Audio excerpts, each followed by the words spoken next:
चलिए तो हम यहां पर शुरू करते हैं देयर के सेंटेंस। हमें देयर कहां कहां यूज किस तरह से करना होता है वो देख लेते हैं। यूज ऑफ देयर, तो कुछ मैंने एग्जांपल यहां पर नोट कर लिए हैं, लिख लिए हैं। तो किस तरह से हम इनको बनाएंगे, किस तरह से ये ट्रांसलेट किए जाते हैं, तो आइए देख लेते हैं। बिल्कुल शांत रहेंगे सभी बच्चे। तो देखिए पहला सेंटेंस है, हाँ मैं थोड़ा सा बता दूं आपको यूज के बारे में, इसके देयर के यूज के बारे में, क्यों हम देयर को यूज में लेके आते हैं ना। जहां पर ध्यान देना, जहां पर कोई सब्जेक्ट नहीं होता, जिस वाक्य के अंदर कोई कर्ता नहीं पाया जाता, वहां पर हमें देयर को नकली कर्ता बना के, डमी सब्जेक्ट बना के रखना होता है। ठीक है, जैसे मैंने पहला वाक्य देखा, पहला वाक्य में क्या दिखाई दे रहा है मुझे कि मेरे घर में 5 कमरे हैं। अच्छा ये बताइए इसमें सब्जेक्ट क्या है? सब्जेक्ट तो मुझे कुछ दिखाई नहीं दे रहा। क्यों? क्योंकि सब्जेक्ट वो होता है जो कार्य को कर रहा होता है। यहां पर बताओ आप, मेरे घर, मेरा घर है, मेरे घर के बारे में जिक्र किया गया है, मैं के बारे में जिक्र किया गया है, और कमरों के 5 कमरों के बारे में जिक्र किया गया है। तो ऐसा कुछ है कोई इसमें जो कार्य को कर रहा हो? ऐसा कोई है? नहीं, ऐसा कुछ दिखाई नहीं हमें। तो ऐसा कुछ नहीं दिखा तो इसका मतलब कर्ता यानी सब्जेक्ट इस सेंटेंस के अंदर है ही नहीं। और यदि सब्जेक्ट नहीं है तो फिर हमें क्या करना पड़ेगा? एक कोई नकली कर्ता ढूंढ के लाना पड़ेगा। इसे कहते हैं हम डमी सब्जेक्ट। ठीक है, डमी सब्जेक्ट। अब डमी सब्जेक्ट क्या है? देयर। तो ऐसे सेंटेंसेस के अंदर हम क्या है, नकली कर्ता यानी देयर को उठा के लाते हैं और देयर लगा के हम वाक्य को पूरा करते हैं। तो चलिए आइए देखते हैं किस तरह से ये बनेगा सेंटेंस। तो मेरे घर में 5 कमरे हैं। ठीक है, तो सबसे पहले हमें कहाँ देयर का यूज करना होगा? तो यहाँ पे लेता हूं मैं देयर, THERE। ठीक है, देयर ये ले लेंगे, पीछे वाली जो शब्द हैं उनको ले लेंगे तो आर आएगा। यहाँ पे ये हमारे अगर ऑब्जेक्ट बहुवचन है, सब्जेक्ट तो है ही नहीं इसमें, देखो है ना, सब्जेक्ट तो हमने देयर लगा लिया। अब हमें ऑब्जेक्ट के हिसाब से हमें इज एम आर का प्रयोग करेंगे। ठीक है, तो आर है आ रहा है ना, तो इसकी क्या लगाएंगे? ARE, आर।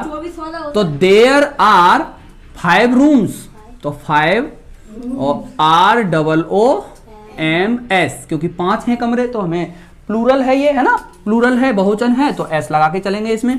तो देयर आर 5 रूम्स इनका मतलब क्या है? IN यानी में, और माई हाउस यानी मेरे घर की बात कर रहा है, तो इन दा नहीं लगाएंगे अब हम, इन माई हाउस। ठीक है, इन माई HOUSE और फुल स्टॉप लगा देंगे। इस तरह से हमारा ये वाक्य पूरा ट्रांसलेट हो जाएगा इंग्लिश में। क्लियर हुआ सबको? देखिए करना क्या था हमें, कुछ नहीं, देखो हमने सब्जेक्ट लगाया यहाँ पे, नकली कर्ता ढूंढ के लेके आए वही देयर वाला। ठीक है, थोड़ी देर के लिए कर्ता लगाया, उसके बाद पीछे से एक शब्द की अंग्रेजी हम लगाते चले गए। देखो है की लगाई सबसे पहले, ये लग गई आर, फिर हमने 5 कमरों की लगाई तो 5 रूम्स ये रही, फिर हमने मैं की लगाई, इन ये रही, फिर हमने एक साथ इसको एक साथ लिया मेरे घर की, तो माई हाउस। ये हमारा सेंटेंस हो गया कंप्लीट। हाँ, इनको कहेंगे यूज ऑफ देयर। ये क्या है? ये हमारे देयर का यूज किस तरह से किया जाता है वो वाले सेंटेंस है। ठीक है, चलिए हाँ अब आगे चलते हैं। तुम्हारे स्कूल में 10 अध्यापक हैं, तुम्हारे स्कूल में 10 अध्यापक हैं, तो फिर से हमें क्या लगाना है? देयर, THERE, देयर हैं तो क्या लगाएंगे? आर, देयर आर कितने? 10 यानी 10 टीचर्स, TEACHERS, टीचर्स। कहां? में, इन तुम्हारे school, in your school, YOURSCHOOL और फुल स्टॉप लगा देंगे। इस तरह से हमारा ये सेंटेंस भी कंप्लीट हो जाएगा।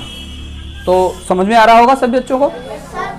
चलिए तीसरा वाला सेंटेंस देख लेते हैं। तीसरे वाले सेंटेंस में क्या दिया है? मेरे गांव में एक कुआं है। तो मेरे गांव में एक कुआं है, इसमें भी कोई सब्जेक्ट नहीं कर। देखो कुआं है लेकिन कुआं का कोई कार्य कर रहा है नहीं, और करता कब होगा? जब कोई कार्य करेगा। जो कार्य नहीं कर रहा तो करता काय बात का? तो इसमें सब्जेक्ट है ही नहीं, और मेरे गांव का तो जिक्र हुआ है बस, मेरा गांव में कोई कार्य नहीं कर रहा। हाँ, ऐसे होता कि सौरभ चावल खा रहा है। देखो यहीं पर दिया है एक सेंटेंस, सौरभ चावल खा रहा है, तो सौरभ जो लड़का है वो करता है। क्यों? क्योंकि वो कुछ कर रहा है, खाने का कार्य कर रहा है ना। कार्य करने का मतलब देखिए सेंटेंस के अंदर कार्य करने का मतलब ये नहीं होता कि कुछ मेहनत का कार्य कर रहा हो, है ना। कार्य करने का मतलब यहां पे मतलब होता है कुछ भी कर रहा है, सो रहा है तब भी वो कार्य माना जाता है इंग्लिश में, ठीक है। सो रहा है तब भी वो इंग्लिश में कार्य माना जाता है, कुछ तो एक्टिविटी कर रहा है वो। तो ऐसे ही सौरभ क्या कर रहा है, यहाँ खाने का कार्य कर रहा है, किसको, चावल को। तो यहाँ सौरभ हो गया क्या, कर्ता। लेकिन इन वाक्यों में कहीं पे कर्ता दिखाई नहीं पड़ रहा, इसीलिए ये देयर से बनाए जा रहे हैं ना। चलिए तीसरे वाक्य को देख लेते हैं, देयर से ही बनेगा। तो देयर, ठीक है, है का है तो है एक वचन है तो इज, तो there is a well, WELL है। तो there is a well in मेरे गांव में, तो in my village, VILLAGE, full stop लगा देंगे और ये सेंटेंस कंप्लीट हो जाएगा। चलिए चौथे वाले प्रश्न को देख लेते हैं, क्या कह रहा है हमारा सेंटेंस चौथे वाला। शहर में सड़कें हैं, यहां पर भी सड़कें हैं, ठीक है, कुछ कार्य नहीं कर रही सड़कें। शहर का भी जिक्र किया गया है, बट शहर में कोई शहर ऐसा कुछ नहीं दिखाया जा रहा कि शहर कोई कार्य कर रहा है यहाँ पे, ना, कुछ नहीं कर रहा। चलिए तो यहाँ पर देयर फिर से लगानी है हमें, THERE, देयर, ठीक है के लिए क्या लगाएंगे, आर हैं, और सड़कें यानी ROADS, roads. There are roads इन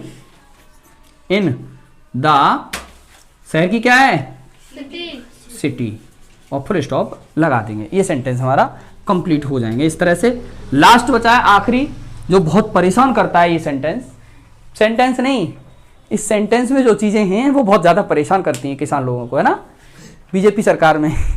चलिए क्या करे, सरकार ने तो सोचा था कि इसको खत्म किया जाए कैसे न कैसे, इसका गौशाला खोली थी, लेकिन फिर भी इसका कोई सॉल्यूशन नहीं निकला सही स्तर से, ना, जमीनी स्तर पर कोई सॉल्यूशन है क्या, बताओ। हमारे तुम्हारे गांव में तमाम गायें खेतों में घूम रही होती है ना, हमारे तुम्हारे गांव में नहीं, पूरे यूपी में मैंने देखा है, इधर लखनऊ साइड में भी तमाम बाड़े बंधी हुई हैं। कहाँ पे, इन खेतों के आसपास के एरिया में मेड़ पे क्या है, जून बांधते हैं, तार बांध रहे हैं लोग, परेशान हैं, और उसके बाद भी फसल को खा जाते हैं जानवर। अरे भाई भूख लगेगी, जानवर तो खाएंगे, उनको क्या पता है नुकसान हो रहा है कि फायदा हो रहा है ना। तो ये सब चीजें हैं, तो बड़ी समस्या है किसानों के लिए ये वाली, है ना। नहीं, मारना भी उचित नहीं है। चलिए ध्यान दो, कैसे बनेगा सेंटेंस, कैसे बनेगा। अब आते हैं इंग्लिश पे हम। तो देयर, देखिए यहां पर गाय है, आपको लग रहा होगा सर इसमें तो गाय है, खाने के लिए तैयार है खेत में वो, तो है ना, तो करता तो गाय हो गई सर, तो काव से क्यों नहीं बना रहे आप, काव से नहीं बना सकते। इसमें देखो गाय का जिक्र जरूर किया गया है, लेकिन गाय क्या कर रही है, क्या खा रही है, क्या है, ऐसा कुछ बताया नहीं गया इसमें कुछ ऐसा नहीं बताया गया कि गाय कर क्या रही है ना, बस इतना बताया गया है कि गाय खेत में है। तो देखिए देयर है तो इज है, देयर इज ए काव इन द, खेती क्या लगाएंगे, FIELD। ये इस तरह से ये वाले सेंटेंस भी कंप्लीट हो जाएगा।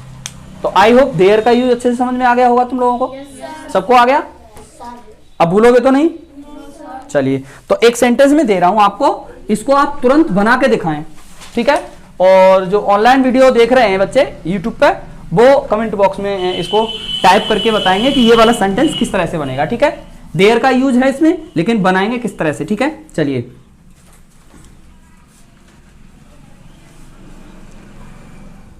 नदी में